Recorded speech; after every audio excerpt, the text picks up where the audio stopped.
It is a huge honor today for me to be interviewing my buddy Claudia Lovato, who I think I've known for 10, 20 years. But the bottom line is the reason I want Claudia on here is because being a dentist, I know how dentists think. And dentists are always thinking about how to do a root canal, build-up, and crown. And our hygienists were formally trained for 4 years. My dental assistant, Jan, went to a year of Apollo College. And the most important person on a football team is the quarterback. And the hockey team, it's the goalie. And in the dental office, it's who's answering that phone, who's seeing the patient when they come in, who's talking money, who's the last person to say goodbye. And dentists there's just no formalized training. You were telling me before we started that McDonald's will spend more time training a new employee than a dental office will when they hire a new front desk person. Absolutely. Just about any fast food franchises is putting a lot of energy and effort into recruiting, hiring, and training employees so that they can have a consistent customer experience. So, like at McDonald's, it's the same way every time, or maybe that's Burger King, but,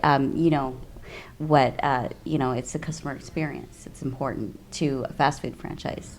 However, in the dental industry, we hire someone with experience, and it's kind of like, okay, you know what you're doing, and you throw them to the wolves with your patients and hope that it just works out, and that's kind of a bad plan. So a lot of dentists, they tell me that, when I say, what keeps you up at night? It's almost always a staff issue. Right. They're like, and I always think it takes two to tangle, because I don't see, I see the dentist after they get done doing a root canal, they just go in their back room and close the door. And the staff's always outside their door trying to get them to, so I don't see him or her, I don't see the dentist engaging the staff. The whole thing's kind of a weirdness. So why don't you start at the beginning? If HR, like on my new book, Uncomplicated Business, You Only Manage People, Time, and Money. I mean, I say in my book that if you get the people right, the time and money, 80% of the game is people. Whether you're on the Arizona Cardinals, if you got the right quarterback, if you got the right people, that's 80% of the game. So what would you tell a dentist when people is their stress, and how would you help educate the front desk? Well, first of all, what I would tell dentists is that they need to put some energy, effort, and time into developing their leadership skills, as much, if not more, than developing their new dental techniques and procedures and technology, because, like you said, it's the people that keep them up at night. And when, with leadership training, it's kind of starting to get outdated. And the reason why is because we have younger generations coming into the workplace, the millennials. And so you mix the baby boomers and the Gen Xers and the millennials, and then all of a sudden nobody gets along and nobody can figure out why. And it's my way or the highway doesn't work anymore. It would work for me because I'm an older, Gen Xer. What am I? A baby? I don't want to say what generation I am. I'm 21, so that makes me a millennial. I think baby boomers cut off at 64. Right.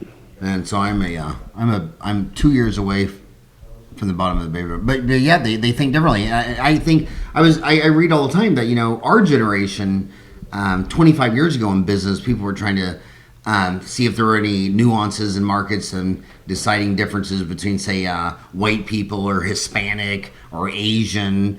And now that's all those nuances are pretty much played out. Now it's you got to realize there's 4 different ways people think. Right. Senior citizens, baby boomers, Generation X, millennials, they're thinking differently. Mm-hmm. And I think it's interesting where so many people think dentistry is going to change because it went from all male to all female, half female. Half, yeah. I think it's going to change more because of the difference in how millennials actually think. Yes. I don't think their genitalia is half the issue. Nope. I think how they think. So educate these people. Do you know how millennials think differently than old farts like me? I do. Actually, one of the biggest challenges with managing leading millennials is they learn differently, and I learned that through teaching, but also they have a different, their work ethic, some of us older folks think that they don't have a strong work ethic, right?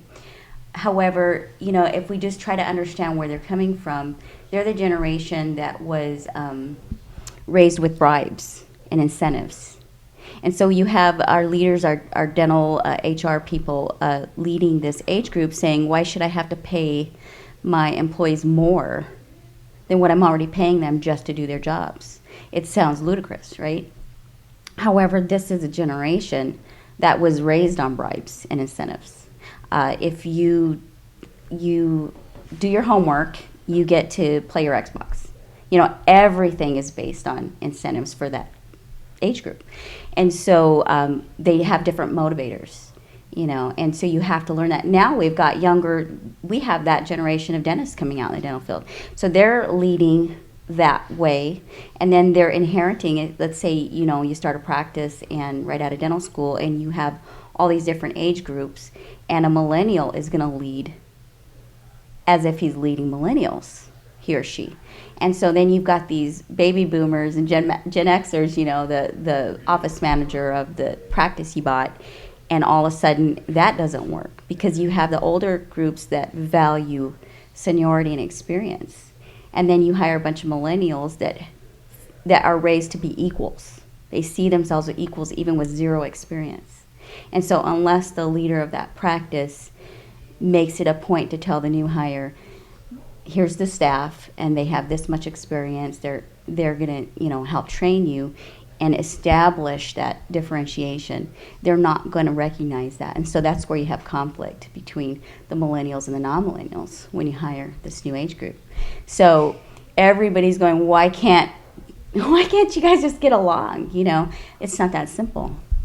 So the hardest thing in the world is getting 7 billion people trapped on a flying rock to get along. I mean, religion tries to manage people, government tries to manage, families try to manage, and it's the hardest thing. And if people think, I can always tell if the dentist is a millionaire or not, because if I say what's keeping you up at night?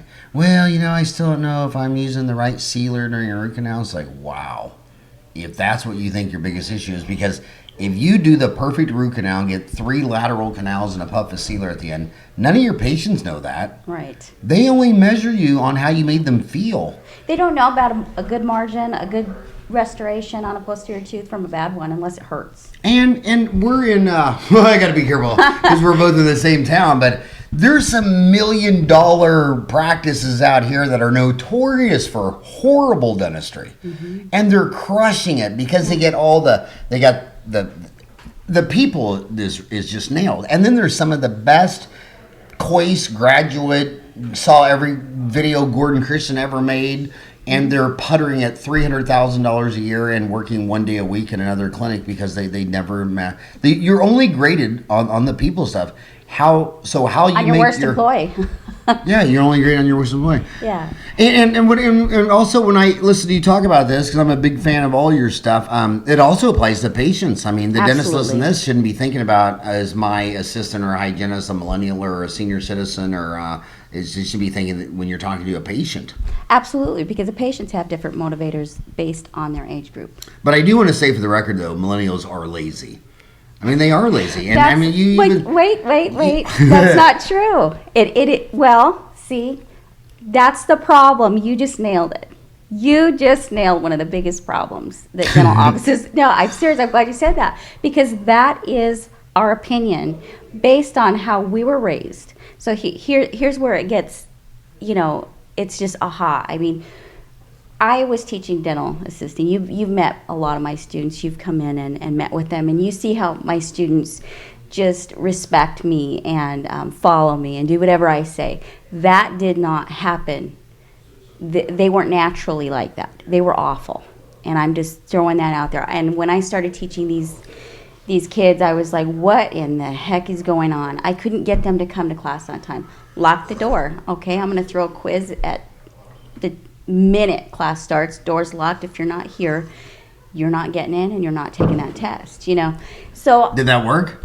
Well, it did and it didn't. Now, it worked. I got full compliance. One weekend, they're all showing up on time. They're not going to miss. They're not going to be late because they're not getting in my classroom.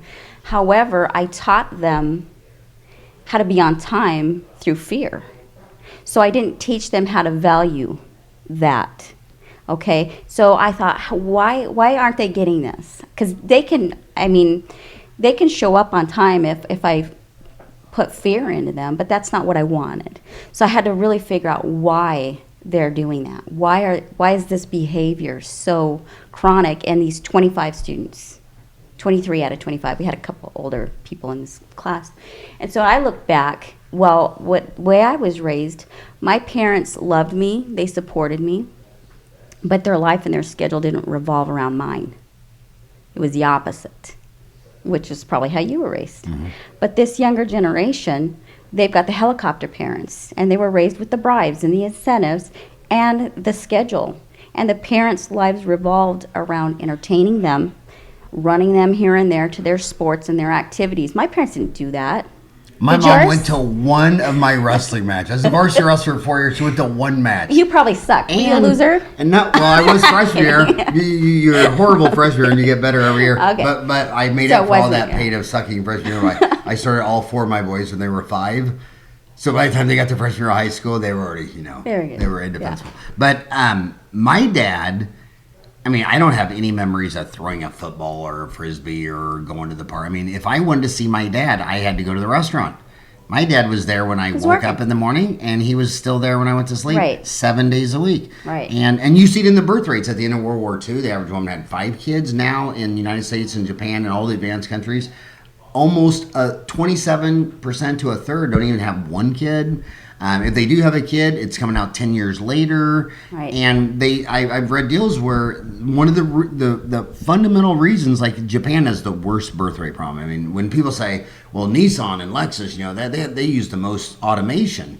Well, yeah, not because it's cheaper, because they don't have any people, but it's because they saw how their dad worked 12 hours a day until they dropped dead, and they just said, I'm not gonna do that. So when I say they're lazy, they're just more functional, moderate people that they have no intent. Like when I don't agree though. So here's what I figured out. Here's the kicker. I figured out that because they're raised with parents that their main focus was to make the kid happy, right?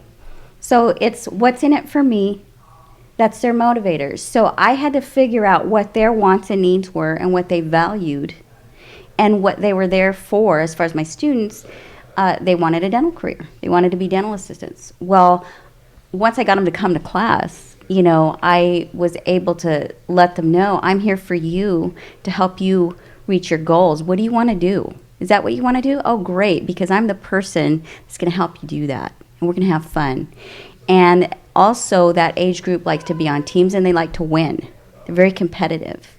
And so to say they're lazy, they're not being given the type of projects and motivation that revs them up. And if you do it right, they're unstoppable.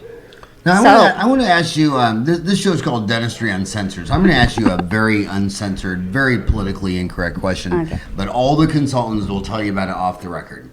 And that is, when these kids got to school, if they were not born in the United States of America, they will open up a practice and they will live in their practice, and it'll be open 7 to 7, 7 days a week. And 3-4 years later, they paid off their student loans and got $200,000 in cash in their car. If they were born in the United States, they'll buy a $400,000 practice and a $400,000 home. They'll eat out 2 out of 3 meals. They won't work Fridays and Saturdays and Sundays. And when I go into your dental assisting class, a lot of those girls are first or second generation from our neighbor in Mexico. So when you're hiring a dental assistant and you're hiring a receptionist, is it intelligent to think, if I get a choice between someone not born in the United States and someone born in the United States, that the one not born in the United States is going to work a lot harder, 9 times out of 10? Because I really believe that. Well, and look in this town we live in. That part of the town closest to Scottsdale, they seem to be the laziest, and the part of the town close to the west side, they seem to work harder. Well, Are we racist enough yet? let's get really racist here. Actually, I've had it all. Because you've seen my students, I have had every color, every, class of citizen. And, I had a group of students, just magically, my group was from a border town in Yuma. And these kids did not look poor or underprivileged. Every hair was in place. Their scrubs were pressed, and they looked like they should have been on a cover of a magazine. And these were also my students that when I said jump, they said how high. They were just on a whole other level. And if I didn't know any better, I would have thought they were little rich kids. They were Mexican, and they were perfect. They were beautiful, just perfect, respectful, and they wanted it so bad. And they trusted me. Whatever I said, they did. And they just trusted me. Well, I later, took them on a field trip, unofficial field trip. We I remember that. Crossed over the border, and on the way, we passed the lettuce fields. And, I said, see, guys, and I was trying to tell them, see, that could be you, but you're going to be, have great careers. And they looked at me and said, our parents are right there. They're picking right now in the cold. And one of them said, my mom has a knee replacement. It's metal. It's cold. She complains that it hurts. And so I just went, wow, I would have never known that about them because they never sat for a minute in my classroom and told me their story. They were just there to learn, and they're good. Each and every one of them is working. One of them just messaged me. He's the lead dental assistant. They're just. But look inside the United States right now. Right now in the United States, and right by our ASU, 9 out of 10 of every student studying to get a PhD was not born in the United States. No kid born in Scottsdale is ever going to be hungry enough to get a PhD in chemistry or biology or math or physics. You just said the magic word, and my grandma used to say it in Spanish, and my Spanish is awful, but she would say in Spanish, they're just not hungry enough. Right. And that's a true statement, because if you're hungry enough for something, you're going to fight for it, and you're going to put everything into it. Now, when you talk about millennials and Americans being lazy, I can join that bandwagon, but I'm more of a solution-driven person, and I'd rather motivate people not to be that way. And so because I've been teaching and working so hard at this, and I'm stubborn. So when I get students in this age group that is being lazy, or I think they're being lazy, I'm like, that's unacceptable. So I'm going to find out what's their motivator. And what are they hungry for? And if it's not money, if they're never experienced hardship, well, what are they hungry for? What do they want? What are their wants and needs? And so I find that this younger generation, they want to be happy. Right. And they want to have fun. And they want to make a difference. That's a big thing. And so, like we talk about, fun and make a difference. They want to make a difference in their community, on this planet. So if you're a dental office that is service centered, and that's a big part of what I do, what I teach in my consulting, is having a service-driven practice with purpose-driven leadership. So you got to lead with purpose, and you have to be service-centered. And millennials love that. So you get them going and get them to buy in. Give them a cause. Give them a Give purpose. them a cause. Yeah. Give them a purpose. And they're unstoppable. And so I refuse to say they're lazy. And granted, there are some lazy people, just lazy by nature, and you're going to find that. And so my mission was to stop dentists from hiring those people, to teach them how to weed those people out. So I literally, I got tired of being the Band-Aid person. I'm a consultant, and so I'd say, I'd get calls. I need a dental assistant, or I need an office manager, I need this. And then I'd send somebody, and then I'd get a call. Well, this is not working out. You sent us a bad one. Well, I didn't send you a bad one, so then I'd call the person I sent. Well, they didn't even train me. They just expected me to know everything. And, or they'd call me to come and fire somebody or bring the Band-Aids. And I'm tired of bringing the Band-Aids. So I just broke it down start to finish and said, okay, we need to recruit the right people. We need to onboard them corporate style on a level that says, when you onboard a new employee in a dental office with the corporate level of onboarding and orientation, you're stating these are of importance, these things that we expect from you, these are our expectations, these are the guidelines. That's another thing with millennials is they need structure. And see, when you're managing non-millennials, the older employees, they have a different work ethic, so they don't like to be micromanaged. They don't need that structure. They need some structure, but to them, they want room to just do their jobs because they're just going to do it. And so the millennials, you try to lead them the same way, and they're just flailing in the wind with no direction. And so you can't lead that way. You got to know. You have to have structure, and they will follow no matter what it is, even if they don't agree with it. If it's in the employee manual that if you fail here, this is what's going to happen. We expect you to do this. This is what's going to happen. They'll follow that to the letter. I learned that, trial and error in the classroom. I always think it's amazing how some of the most sports enthusiast dentists I know, like in the NFL, which is my favorite sport, getting the right quarterback is everything. Getting the best wide receiver, players. And then when it comes to, they have an opening, in my office, I'll secure it with a temp. Just get it filled with a temp. And I'll work with a temp and just get it secured. And then when I go find that person, I mean, Jan's been there 28 years. I got dozens of girls that have been with me for 15, 20 years. Right.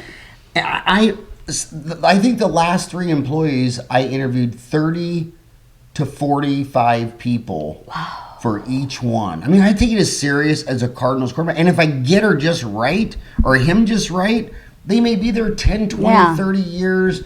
And I just think it's everything. And I just cannot believe that, every dental convention you go to, they talk about a filling and, which bonding agent do you use, which composite do you, and they'll think about which glue to use for 40 years and 40 days and 40 nights. And then when it comes to a dental assistant, we put an ad on Craigslist on Saturday. 2 years experience. We got 2 resumes on Monday, and we hired the first one. Yeah. It's like, really? You hired the best of 2? You put one ad on Craigslist?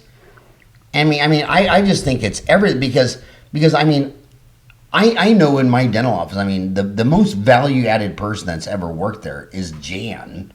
And if you cut her influence in half, I don't even think I'd make in the top 5. I can name 5 people who built that business more than me. Right. And so how can you talk to these dentists and tell them that this shit's serious? Well, it's serious. It's your livelihood. And like say when they hire someone, they don't even train them. Right. But if you've got a job at McDonald's, you'll go sit in a trailer and watch 8 hours of videos of customer service. I know. And we're in the service industry. And they're in a uniform and a name tag, and they all have the same hat and the same IBM. Consistent. Every salesman looks the same. Right. They call them Big Blue. So how would you train? How would you train a new? Well, before because most of them just greet her with a pumpkin spice latte from Starbucks and say, "Welcome aboard." Here's where you put your purse. Yeah. Better lock it up. Someone might sneak in and take it. So how would you educate these people? Well, before I even start that, what I figured out is I kind of treat recruiting like setting up an online dating profile. You've got to know who you are. Like if you were going to set up your online dating profile. Well, I did. I set one up on Plenty of Fish. You and did? They denied it because they said I was a whale. They said lose 50 pounds and reapply. Are you sure they'd say you're a barracuda? No. So, you've got to treat it that way. What's the personality of your practice? What are you looking for? And who do you want to attract? Okay, so what I did was I created a tool that allows the dentist to do a practice profile. It includes everybody filling out something. This is the dental office filling out a profile? Yeah. It's a tool that I created so that they can... And is this on your website? Yeah. What is your website? It's Morado Dental Academy.com. And what does Morado mean? It's color purple. In Spanish? Mm-hmm. Okay. So color purple in Spanish, Morado, Morado. and then Dental Academy. .com. So .com. So tell us about your website and first So of what all, I did, tell them what you do. the whole thing, what I did was I just got tired of bringing the Band-Aids for my clients. So I just said, I've got to fix this, but I had to start from the ground up. So practice profile, figure out through the looking glass, no filters, what is our practice? Who are we? What is our mission? And are the employees happy here? Because before you recruit somebody, you better be straight. You better have everybody on the same page. And if you've got a bunch of disgruntled employees and you've got some employees that shouldn't even be working for you, you need to deal with that. Because when you're... Claudia, they don't deal with it. I mean, well, they have to. But they don't. They go in their office and shut their door. Okay, so what I did, part of this system, because it's so complicated, is I broke it down into modules. And so my leadership series helps that. It helps the dentist lead the team, figure out who shouldn't be there, who should, and I give you the tools to recruit and hire and train somebody so that if you need to get rid of somebody, it's not going to be a nightmare. Because that's the problem. Oftentimes dental offices, they keep employees that they know deep down shouldn't be there. They've got a bulldog. Yeah, they're afraid of them. They're holding them hostage. It's your dental practice. Don't let your employees hold you hostage. Get rid of them. But you can't get rid of them if you don't have a good system in place to get somebody in, trained, and get everybody on the same page. And then the retention part of the system is you want your employees to stay. And so you want to be leading them correctly. And so I put a lot of time and energy into studying these different age groups. And okay, how do we lead everybody and, effectively, when you've got these different age groups. So if someone went to the color purple in Spanish, Morado, M-O-R-A-D-O Dental Academy, what are they going to find? They're going to find these modules, or well, what you would do if walk them through the website. So the hiring system, it's on the program page, and it's called a hiring system. But really, even if you're not hiring, every dentist should do it, because the first tool that's included in that system is that practice profile. So what it's going to do is the dentist is going to take a survey, and it's a series of questions that asks, how does your staff follow your lead, or do you get foot pushback? And it's on a scale of 1 to 5, 5 being the best, or and so the dentist is going, and practice owner is going to fill that out, and then the staff is going to fill it out, the team, and it's anonymous. And so it's interesting to compare what the dentist thinks about his practice. But is this all like automated for the dentist, yes. Or do you analyze it?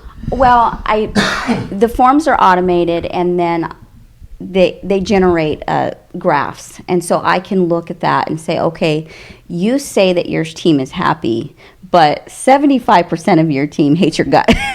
So I know that sounds really bad, but it's you have to do it. You have to take an up close look at your practice, and you got to get real. I've always thought that I've always noticed this phenomenon. All the really successful dentists all have all kinds of consultants. I mean, you show me a practice doing $1 to $4 million a year for 20, 30 years, and they might not even remember all the consultants they've used. Yeah. And then everybody miserable doing like under 300, and not miserable just on money and finance, but they're just miserable. They never use consultant. I think part of it is because you have to have high self-esteem to hire someone. They come in and they go, oh, by the way, you suck.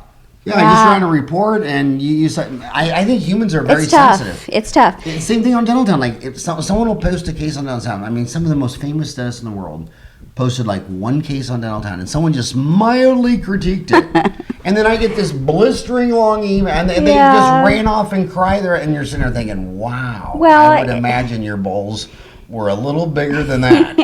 It's human nature, but so the nice thing about this practice profile is it serves several different purposes. So first of all, it gives you a close look of your practice, and it lets you know where you're at. Second of all, it lets you know who you have on your team, what your strengths and weaknesses are, and who you need to hire. So let's say for the team survey, it asks, are you a leader, or do you want more responsibilities? And so when they go to recruit a new employee with this profile, they will know, I will tell you, okay, you've got enough leaders. you need to hire someone who's going to follow the lead, or your team is not full of leaders, and so you need to hire someone that's at a higher level that's going to come in and help organize and create new systems and things like that. So I just took that one piece and said, okay, I'm going to show you how to create a dating profile that's going to not only attract your perfect match, but it's going to repel the people that you don't want.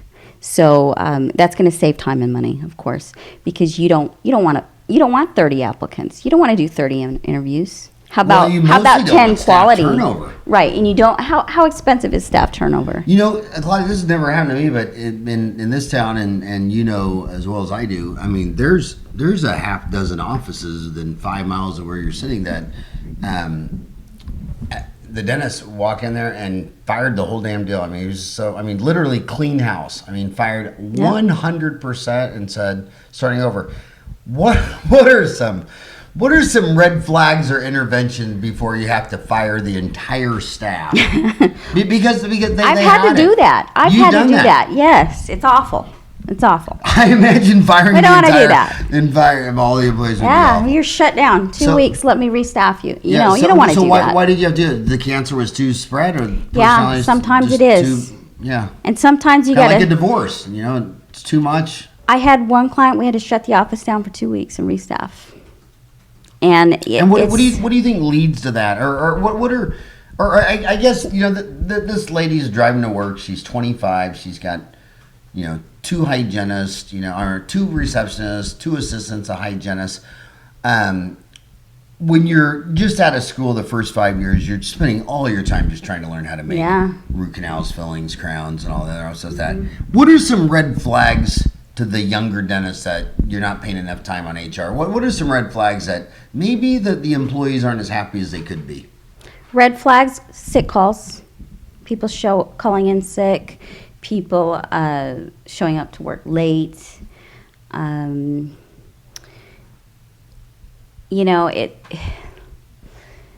go in the break room during lunch, and, you know, if everybody shuts up and stops talking when you're in the room, that's a sign. I mean, there's all kinds of red flags, but one of them is, you know, your numbers. Because if you're not performing and your case acceptance, I mean, your patients feel that tension, and they don't like turnaround, and they like to go to an office where everybody's getting along and everybody's smiling and everybody's happy. And so it's a red flag when, you know, people are just getting through their day, just getting through it, you know. So if you should be having fun and enjoying your day even when it's hard, even when it's a bad day. There should be moments where it's good and it's fun and everybody laughs and says, good job, high five. So if that's not going on, it's a red flag. You know, but it's still hard to say. So unless you really anonymously survey your team, you're not going to know 100%. You know, one of my pet peeve against all the practice management consultants is that when you go to the NFL and they get the most rocking hot player, they pay that person bank. I mean, there's not enough millions of dollars to pay that person, and they had to install ceiling caps. You know what I mean? And then the dentist will. You know, and have like 4 applicants, and one of them's just like rocking amazing. And, you know, these 3 wanted $14 an hour, and she asked for 16. It's like, nah. It's like, my God, you know what? The Cardinals put Lawrence Fitzgerald to come back and be their wide receiver. And you have all these consultants saying, well, your labor should be 20% of cost. And if it's more than 24%, you're paying 100% of labor. But I look at the offices just crushing it, and they're paying like 28% labor. Some of them are paying 30% labor, but their overhead might be higher, but their net on $2, $3, $4 million is maybe 2 or 3 times what the average dentist produces. Yeah. Yet, according to every article I read on practice management, their labor is too high. And should you even be focusing on labor costs? Shouldn't you be focused on net income? Yes. I mean, I'd rather make $500,000 on sales of $3 million than have my overhead perfect and only make $400,000. Yeah, I probably won't make any friends if I agree with you on that, you know, in the consultant circle. But, you know, I don't even address that. I'm focused on the people and human nature and trying to get everybody to operate in a cohesive way, and because I believe the numbers will follow, and so I don't focus on that overhead number. And I don't know the guy's name. You know, the guy that gave him, the CEO of the company, owner of a company, gave himself a pay cut to $70,000 a year, and then raised, it's like a collections or some kind of a credit card processing company, and so he lowered his salary to $70,000 a year because he did a study and said 70,000, that's any more and you're not any happier. And then he raised his staff's salary, and everybody laughed at him, and they're crushing it. So happy employees are always going to perform better. And I've been really proud of some of these chains. McDonald's headquarters and their R&D that they spend a lot of money never R&D'd a successful product. Half the stores are company owned and half are franchisees. It was their franchisees that invented the fish sandwich and all the products that are mainstays. It was always the franchisees. And what I thought was interesting with your Outbacks and all that, they had employee turnover problems because they had lunch and they had dinner, and then they realized, lunch is all food and there's not much profit in that, and dinner's a lot of drinks, that's all your margin stuff. And so some of the franchises start saying, you know what, we're just going to get rid of lunch. Because everybody's saying, well, you should be open breakfast, lunch, and dinner. It's like, well, how do you have staff run breakfast, lunch, and dinner 7 days a week and not everybody turn into depression and alcoholics? And they dropped their lunch and let's just have a happy staff, and they'll come in here at 1, get ready for dinner, we'll crush dinner. And now those main restaurants, McDonald's says, oh, we had lunch and then we'll have breakfast and, we're around the clock and all that. And now these killer restaurants are getting rid of lunch, saying, no, we now have, our average employee's been with us now 6 years. They're happy. We got a lot of repeat business. They're drinking lots of beers and wines and mixed drinks. Our net income's high. We don't want to have the lunch revenue. And that's why a lot of dentists aren't open on Fridays and Saturdays. They're like, I got such killer happy people Monday through Thursday. I don't want to burn them out on Friday and Saturday. And if that works for them and that works, it just depends on your team, because you can have another team that's working 5 days a week and some Saturdays, or half days on Saturdays, and they're just floundering because they have staff that's just miserable and they're not leading properly. Nobody's happy. Everybody's cranky. As far as working 4 days a week versus 5 or 5.5, it just depends on your team. And so I really believe that, taking a closer look at how to lead them. And another thing about millennials is they kind of develop, they like to be part of a tribe. And so that's a buzzword in corporate right now, is this tribal mentality, and it's not something that you can force. People form tribes on their own naturally, and what you don't want in a dental practice is a toxic tribe, and they're already there. And so when I said, you said, what's the red flag? We'll go in the break room. The tribe is in there, and they're bad mouthing the dentist. And if everybody's quiet when you walk in, Well, I tried really hard to set up a cohesive tribe, but my assistant Jan is still a Pittsburgh Steelers fan. It took a lot of forgiveness how they stole their Super Bowl victory in the last 1 minute of the game, and then my assistant has to wear Steelers clothes. So I want to hold your feet to the fire on. Here's a very common dilemma. If you go on Dental Town, you always hear this. What does a dentist do when he loves his hygienist and he loves his assistant, and those two hate each other? How do you sort that out? How do you get to the bottom of? Do you fire them both? Do you take them on a, I know dentists have taken their staff to Vegas just hoping, well, maybe we all go to Vegas and we all get drunk. Maybe we'll all, get along. What do you do in that scenario? I would sit down with each of them and figure out what the problem is. Why do they hate each other? And, sometimes it's just miscommunication,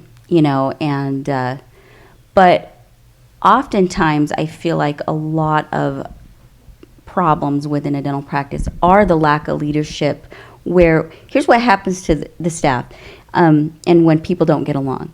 If nobody's held accountable for anything, and then they see their co-worker get held to a different standard, then you have a problem.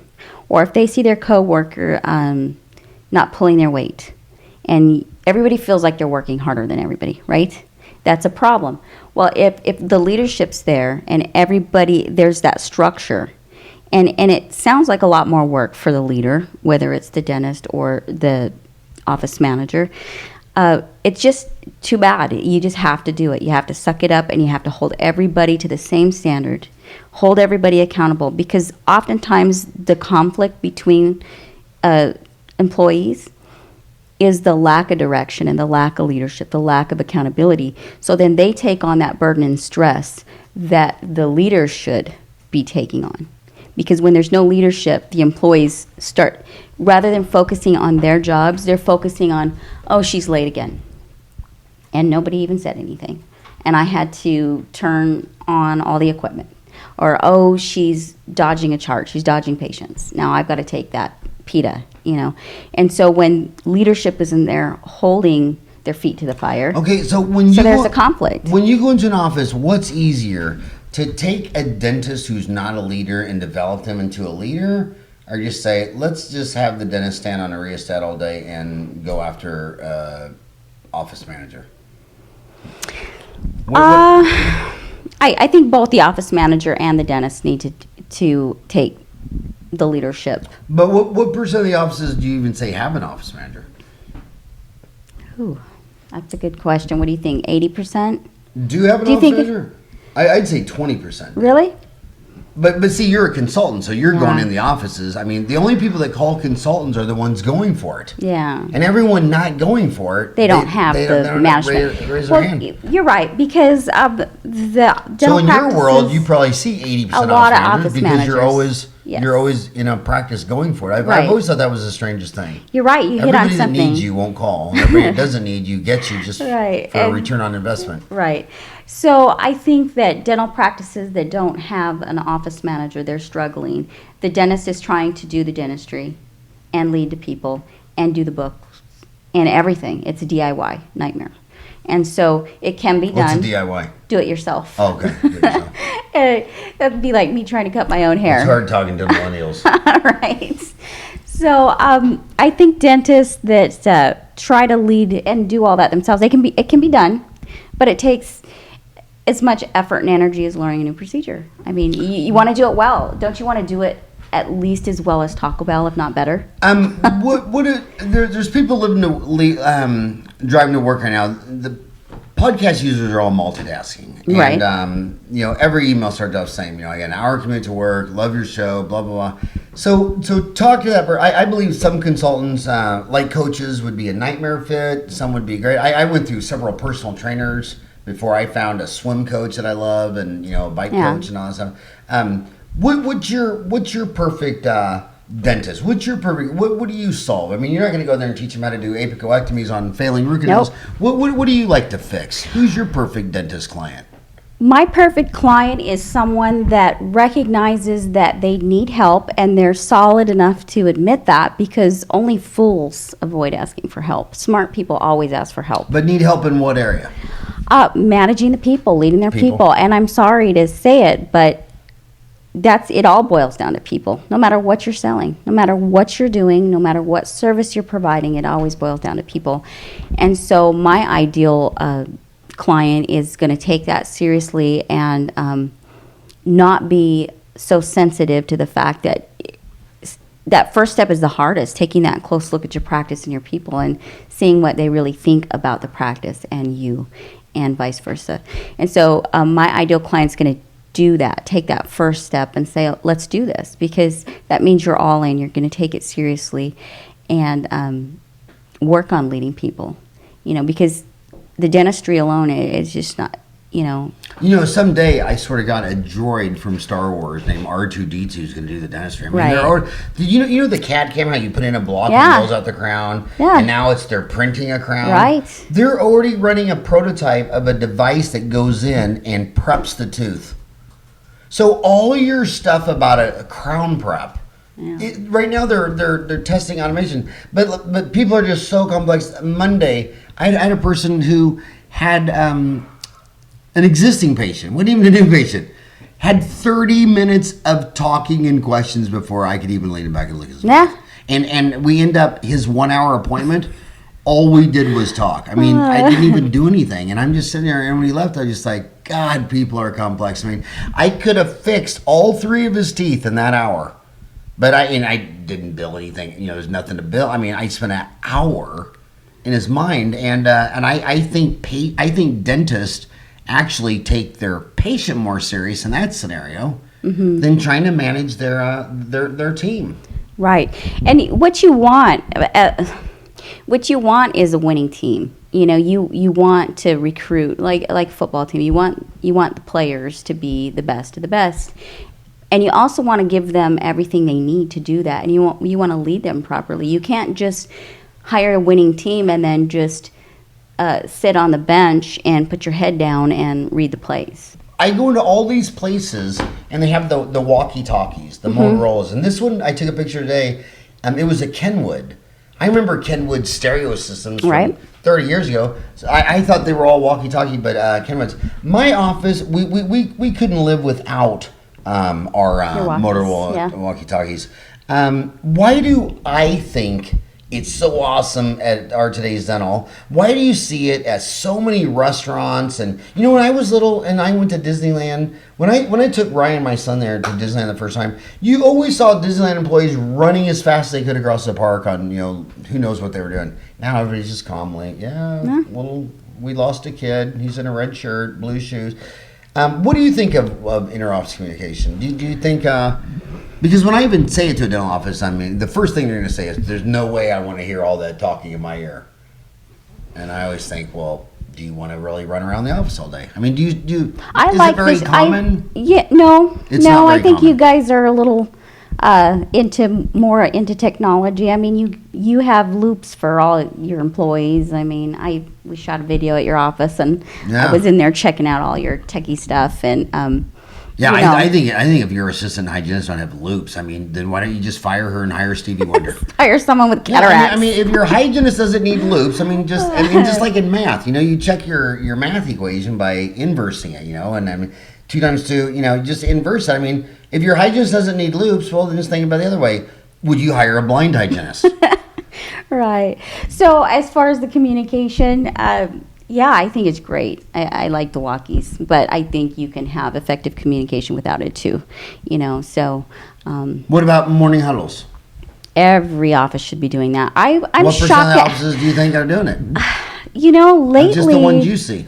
Lately, I've found a handful that don't, and those are my neediest clients. Those are the ones that are banging their head up against the wall. They can't figure out why nobody's doing their jobs, and the right hand doesn't know what the left one's doing, and they're not prepared, and then everything's a catastrophe. If you're not having a morning huddle, you're shooting yourself in your foot. I mean, that's literally batshit crazy. But since the majority of my listeners, I'm sure. In fact, I would venture that all my listeners have a morning huddle.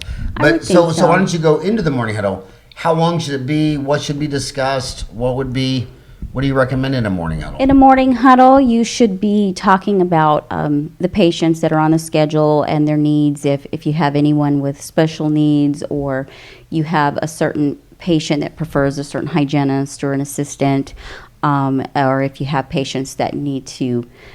Should not be. This seems like it should go without saying, but sometimes the receptionist will send someone back that has a balance that they didn't pay, you know, and of course we don't ever want to see that. But things like that, of course, any special circumstances, you know, that's your time. That's your moment to address those things instead of doing it in front of the patient. Here's one that irks throughout your day. This is the one that irks me in the morning huddle, because I'm biting my tongue, because I don't like to do the morning huddle. I like to have the office manager do the morning huddle, and I like to be an employee, because I think the dentist should be a good boy and go do what, you know, he's on the team. I think it's weird because the dentist should be a good dentist, but being the owner, he could technically be a brat. So I like to follow the office manager, but I just cringe when they sit there and say, "Oh, and you're 10 o'clock, you know, that might be a good place to put emergency because she missed the last 2 appointments." I'm like, really, you know, And so yeah, I like to talk about where we're going to put emergencies. Right, absolutely. Break-even point, BAM number. What's your bare ass minimum or your break-even point for the day? Yeah, you know, I think from a consultant's perspective, just like anybody else, we live in a little bubble where we think everybody's doing that. And it's not until we go into a practice where we see that some people aren't doing that. I've been really lucky. Most of my clients are getting it right, you know. So how can my townies contact you? They can go to the website and contact us through there, or they can... Morado Dental Academy. Purple in Spanish. So Morado means purple. That's my favorite color, too. Is it? It was my grandmother's favorite color, and purple... I picked it for that reason, and also it's a balance of two colors, some cool tones, and hot and cold. So do you have that video of you when you were dancing, and was it in Guadalupe? It was in Guadalupe. Oh my God, she's a classical dancer, and she did this dance in front of a church. Not supposed to say that. We're not supposed to film there. Oh really? And there's a sign. This area is so poor. You know the Catholic Church is poor where they only have nuns. There's not even a priest. There's not even a priest there, is there? I think there is, and I was. There is now? Yeah, and there was a sign, no photography. So yeah, but that was a extreme. So that was a Spanish dance, right? It's flamenco, yeah. Flamenco. Yeah. Say it again. Flamenco. Yeah, that was very. Is that video on your website? No. You should put that on there, and all these people would log on. That was just for fun. No, you should do it like the GoDaddy commercial. Where they say, go to the website and see this ad or whatever. You should put that on there. Well, that video was supposed to be a joke because basically it starts with me in the break room having a stressful day, and when in doubt, dance it out. That was always my motto. When things are getting tricky and sketchy and thick in the room, just dance it out. That's what I do. You should post that on Dental Town. You should start a thread on Dental Town. Say, I just did a podcast with Howard, and he wanted me to post this deal and call it Dan. What do you? When in doubt. When in doubt, dance it out. Will you start a thread? Did you know you could post? It's on YouTube, right? Yeah. I don't know if it's on YouTube. I didn't want everybody to see that. Oh, they should see it. It was just for fun. I know, but it's one of the classiest dances I've ever seen in my life. Oh, well, thank you. Well, I mean, just the known... setting was beautiful. Your outfit That's was my video to die guy. for. He gets credit for that. I mean, really, that's really, classic. Really, the point was to just not... I'm known for not taking myself too serious. So are you going to post it, or are you going to be too shy? I don't know. Because if you're too shy, I'm going to post it myself. Oh, well. Ryan sent me a text that says, post dance. When in doubt, dance it out. Yeah. So really, just to break all this down. What about email? Can they contact email? Or you just Claudia at MoradoDentalAcademy.com. And Claudia is CLAUDIA at MoradoDentalAcademy.com. Yes. So basically, in a nutshell, I just created this system to help with all these problems, the people problems. The hiring, the leading, the retention, the leadership series, whether you're hiring or not, every office should take this program, because the leadership series is hands down updated stuff with dealing with these different age groups within the practice, learning how to lead millennials, not thinking they're lazy. And, I mean, it's a big thing right now, and I just broke into it. And I'm also working with, I have a couple of ladies that are helping me with this. Suzanne Robinson from Practice with Honor. Yeah, and she's in Prescott? Yes. Is it Prescott? Mm-hmm. And then Danielle Percella with Evolution Dental Coaching. So I'm not doing this. I'm not a one-man show. I want to podcast those two. The Danielle, she's a dentistry trainer, right? She does train on Dentrix software, and she does Evolution Dental Coaching, right. And she does. I've requested. She does manuals training. I'm trying to get her a podcast like 2 or 3 times. Wow. And is Prescott when you go to Flagstaff? Is it to the right? Is it to the east, or is it left to the? Prescott. I think it's to the left, and then Danielle's over in Fountain Hills. Okay, yeah, tell them both. I want to do that. That may be a good, but tell me how you're working with those two. Well, they're part of my faculty. So I created this dental academy where we're creating courses and programs to help that it's all distance learning. So you can go online and take these courses. And I have a student portal that I'm using. It's really neat where, you do it on your time. And so this leadership series includes Suzanne and Dan, they're my authors of 2 courses, so they're my faculty, and they did introduction to front office. Suzanne did that one, and then Danielle did introduction to front office dental software. And so part of this hiring system. Suzanne, what's her? Robinson, Practice with Honor. Practice with Honor. Yeah, I had just a year ago, my president of my company, Lori Zlowski, she had an HR dilemma, and she wasn't sure, and she kept coming to me. And I know what I'm good at, and I know what I'm not good at. Like, I love pulling wisdom teeth. I love root canals, but the soft, touchy, feely with the staff, I think it's not my strongest area. And she kept asking me, but after she asked me the 3rd time about one deal, I said, well, call Susan. Yeah. Pay for her to come down and spend it, and she said, really? And I said, yeah, it's bothering you, and you don't know the answer. So instead of just making shit up, call an outsider. Yeah. And I couldn't think any, so I called Suzanne. She came down, and she spent 4 hours in the office, and basically all she told Lori, she goes, you know the decision. Right. You're just not pulling Sometimes the trigger. you just need somebody to tell you that. And she was literally just scared to pull the trigger. Yeah. So Susan left so that's who I'm working with. And yeah, so I'm not gonna say what we did, but gosh. Yeah, but here's why it gets tough.